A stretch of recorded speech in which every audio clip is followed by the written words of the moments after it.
तो इस वक्त की बड़ी खबर अनंतनाग से सामने आ रही है। जिस पहाड़ी इलाके में सुरक्षा बल और आतंकियों के बीच मुठभेड़ हो रही है, वहां पर पहाड़ की चोटी पर जोरदार धमाका हुआ है और कयास लगाए जा रहे हैं कि सेना ने आतंकियों के ठिकाने को उड़ा दिया है। दरअसल पहाड़ की बड़ी बड़ी वहां पर चोटियां हैं जिनकी पनाह लेकर, जिनका सहारा लेकर आतंकवादी बड़ी बड़ी गतिविधियों को अंजाम देने वहां पर पहुंचते हैं। और ऐसे में तस्वीर भी हम आपको दिखा रहे हैं जम्मू कश्मीर के अनंतनाग में किस तरीके से जोरदार ब्लास्ट हुआ। कहा यह जा रहा है कि सेना की ओर से ब्लास्ट किया गया क्योंकि कई आतंकवादियों के ठिकाने वहां पर मौजूद थे और ऐसे में उनको नेस्तनाबूद करते हुए उनको नष्ट करने की यहां पर पूरी कोशिश की गई और इसी वजह से ताबड़तोड़ कई गोलियों की आवाजें भी आपको सुनाई देंगी। कुछ देर पहले की तस्वीरें जरूर हैं, लेकिन मुठभेड़ अब भी वहां पर लगातार जस की तस बनी हुई है। और किस तरीके से हमारे जो 3 जवान हैं वो भी शहीद हुए, उनकी शहादत का बदला भी यहां पर लिया जा रहा है। तो आतंकी अब भी छिपे हुए हैं, उनको बाहर निकालने की पूरी कोशिश है ताकि किसी भी तरीके से उनको पकड़ा जाए या फिर उनका खात्मा किया जा सके। और ऐसे में ये तस्वीर बेहद अहम है, किस तरीके से सर्च ऑपरेशन चलाए गए हैं और अब भी ये ऑपरेशन वहां पर चल रहा है। गोलियों की जो तड़तड़ाहट है वो आप सुन पा रहे होंगे और पहाड़ की चोटी पर ये बड़ा ब्लास्ट किया गया ताकि जो आतंकी वहां पर छुपे हुए हैं वो बाहर निकल सके। इस वक्त मैं ग्राउंड जीरो पे हूँ और ज़बरदस्त फायरिंग हो रही है और आप ये देख सकते हैं ये जो पहाड़ी एरिया है यहाँ पर ही ये फायरिंग का सिलसिला लगातार जारी है। सुबह से रुक रुक के फायरिंग का सिलसिला जारी था। कई बार आईडीज़ के धमाके सुनने को मिले, ग्रेनेड्स के धमाके सुनने को मिले। तो कई मिलिटेंट हाइडआउट्स यहाँ पे समझा जाता है कि रहे होंगे, उसको नाकारा, उसको तबाह करने के लिए आईडीज़ का इस्तेमाल किया गया। फायरिंग का सिलसिला लगातार जारी है, फायरिंग हो रही है। पुलिस ने पहले ही बताया था कि 2 मिलिटेंट जो है उनको एनसर्कल किया गया, यानी इसी एरिया में उनकी घेराबंदी कर दी गई है। पुलिस का कहना है कि उनका ताल्लुक एलईटी से है। आपको मैं बता दूं कि कल सुबह यहाँ पे ऑपरेशन शुरू हुआ था जब स्पेसिफिक इन्फॉर्मेशन मिली थी सुरक्षा बलों को कि इस एरिया में मिलिटेंट छुपे हुए हैं। कोऑर्डिनेट सर्च ऑपरेशन किया गया और जो पहले मिलिटेंट उन्हें फायरिंग की, गात लगाकर हमला किया, उसमें आर्मी के 2 ऑफिसर घायल हुए थे और पुलिस का एक ऑफिसर गंभीर रूप से घायल हुआ था और वो जख्म किताब ना लाकर दम तोड़ बैठे। हालांकि उनको इवैक्यूएट करना बहुत मुश्किल हो गया। आप सुन सकते हैं आवाज़, धमाके लगातार हो रहे हैं, फायरिंग लगातार हो रही है और उनको इवैक्यूएट करना काफ़ी मुश्किल हो गया। ब्लड लॉस बहुत हुआ है जिसकी वजह से वो दम तोड़ बैठे और उसके बाद जो है ये ऑपरेशन मज़ीद बढ़ा दिया गया। आर्मी, सीआरपीएफ और पुलिस जॉइंट ऑपरेशन चला रही है और हम देख रहे हैं कि इस पूरे माउंटेन्स एरिया में आर्मी चप्पे चप्पे पे तैनात है। और कल माउंटेनर्स और रॉक क्लाइंबर्स जो हाउस के हैं, हाई अल्टीट्यूड वारफेयर स्कूल जो आर्मी का है, वहाँ से उनको लाया गया, पैराट्रूपर्स को लाया गया है। हेलीकॉप्टर से लगातार सर्वेलेंस की जा रही है, एरियल सर्वेलेंस, और साथ ही क्वाडकॉप्टर्स या ड्रोन जो है उनकी भी मदद ली जा रही है। जगह जगह पे फोटोग्राफ्स लिए जा रहे हैं, फुटेज ली जा रही है और उसके बाद ऑपरेशन किए जा रहे हैं। तो ये कहा जा सकता है कि बड़े पैमाने पे लगातार ये ऑपरेशन चलाया जा रहा है। सेना की टुकड़ियां बाहर भी है, मैं थोड़ा सा दिखाने की कोशिश करूंगा।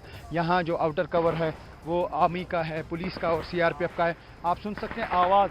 आप फिर से मैं यहाँ जाना चाहूँगा क्योंकि बहुत ज़्यादा फायरिंग हो रही है और आवाज़ से आप अंदाज़ा लगा सकते हैं कि किस शिद्दत से यहाँ पे धमाके हो रहे हैं, फायरिंग हो रही है। बिल्कुल ये वाला एरिया है जो आपको यहाँ से दिख रहा है, मैं दिखाने की कोशिश करूँगा उंगली से। ये वो स्पॉट है जहाँ पे इस वक्त फायरिंग हो रही है, बिल्कुल हमारे सामने है, आंखों के सामने। और इसी दर्रे में नीचे 3 बॉडीज़ जो है वो रिकवर की गई, आर्मी कर्नल की बॉडी और मेजर की। और आप सुन सकते हैं बहुत ज़बरदस्त फायरिंग हो रही है और डीएसपी की भी बॉडी यहाँ ही रिट्रीव की गई। ऐसा समझा जा रहा है कि वो शायद ऊपर थे जब फायरिंग मिलिटेंट ने की, तो शायद उसके बाद जब वो ज़ख्मी हो गए वो नीचे गिरे, क्योंकि जिस तरीके से माउंटेनर्स की हेल्प ली गई या रॉक क्लाइंबर्स की हेल्प ली गई, उसका मतलब है कि जहाँ पे रॉक क्लाइंबर को पहुँचना पड़ा बड़ा मुश्किल, रोप्स लगा के, वहाँ आम हालात में शायद कर्नल या मेजर या डीएसपी नहीं पहुँच सकते थे, तो शायद ऊपर से वो बाद में गिरे हैं। क्योंकि जब वो ज़ख्मी हो गए तो वहाँ से सुन सकते हैं आप बहुत ज़्यादा फायरिंग हो रही है। यहाँ पे मशीन गन्स का इस्तेमाल किया जा रहा है, आर्मी की तरफ से आईडीज़ का इस्तेमाल किया गया, ग्रेनेड्स का इस्तेमाल किया गया और ये धमाके लगातार हो रहे हैं और ये फायरिंग लगातार हो रही है।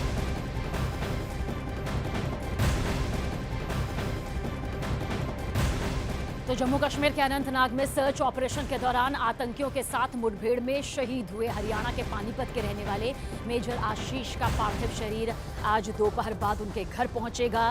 पूरा देश गमगीन है, हर किसी की आंखें नम है। हालांकि सीना चौड़ा होता है जब हमारे जवान इस तरह से आतंकियों का सामना करते हुए बलिदान देते हैं। लेकिन साथ ही साथ जख्मी भी वो कर जाते हैं दिल को। शहीद मेजर आशीष को राजकीय सम्मान के साथ यहाँ पर अंतिम विदाई दी जाएगी। परिवार गमगीन है, उनके साथ पूरा देश गमगीन है, आंखें नम हैं। शहीद मेजर आशीष का परिवार पानीपत के सेक्टर 7 के किराए के मकान में रहता है।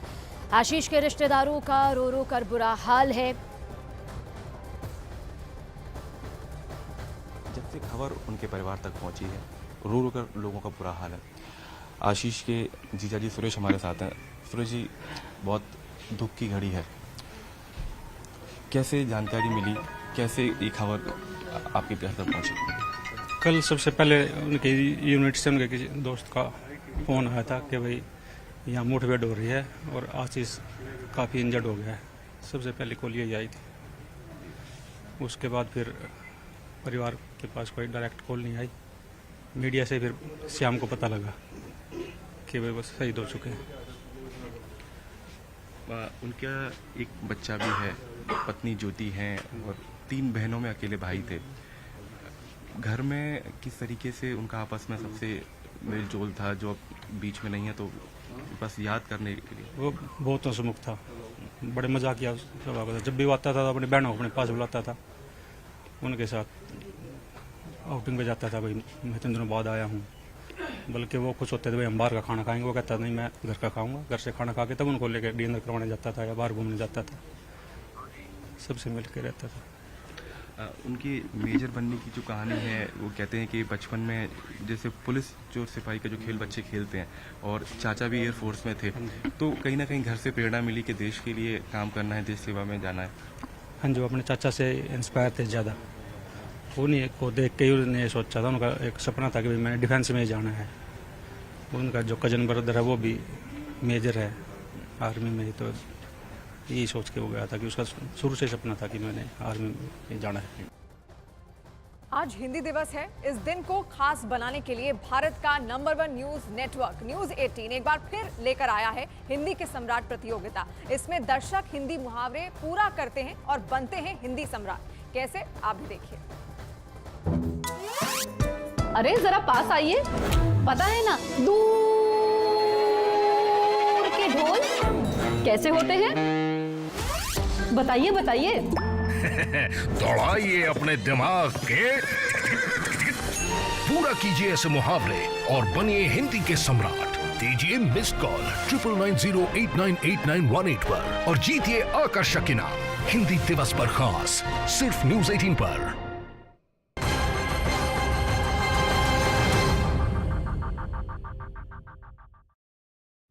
यानी उनको देखा गया है, तो उनको अब ढूंढ निकाला जा रहा है। यानी पता चला है कि इसमें 2 मिलिटेंट छुपे हुए हैं। हम यहाँ पे देख रहे हैं, अभी भी यहाँ पे एम्बुलेंसेस की मूवमेंट है।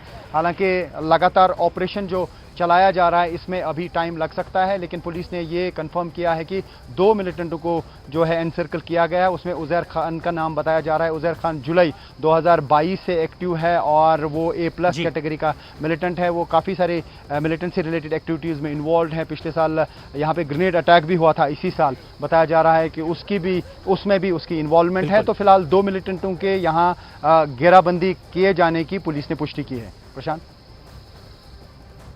और ये ऑपरेशन यहाँ पर लगातार जारी है, लेकिन जिस तरह से यहाँ जानकारी मिली थी कि यहाँ आतंकियों की मौजूदगी है, उसके बाद सर्च ऑपरेशन शुरू किया गया था और उसी वक्त ये मुठभेड़ शुरू हुई। घात लगाकर आर्मी ऑफिसर्स पर आतंकियों ने हमला किया, जिसमें कर्नल मनप्रीत भी शहीद हो गए। और जो तस्वीरें अब हम अपने दर्शकों को दिखाने जा रहे हैं, किस तरह से ऑपरेशन ऑल आउट के तहत, आतंकियों के पूरी तरह से खात्मे के तहत इस मिशन की कमान संभालते हुए कर्नल मनप्रीत खुद अगुवाई कर रहे थे अपनी टीम की, आर्मी की, और जम्मू कश्मीर पुलिस के ज्वाइंट ऑपरेशन को आगे बढ़ाने के लिए खुद वो ऐसे घने जंगलों में पहुंचे थे। और यहाँ पर जिस तरह से अभी भी कुछ आतंकियों के छिपे होने की जानकारी मिल रही है, यहाँ सर्च ऑपरेशन लगातार जारी है। किश्तवाड़ में भी हमारी सहयोगी कोमल सिंह इस वक्त हमसे सीधे जुड़ रही हैं। कोमल, जिस तरह से जांबाजी से आर्मी ऑफिसर्स ने आतंकियों का सामना किया, कुछ लोगों की और मौजूदगी किश्तवाड़ में, वहाँ जहाँ आप मौजूद हैं, किस तरह से लोगों का रिएक्शन सामने आ रहा है, क्या और जानकारी मिल पाई?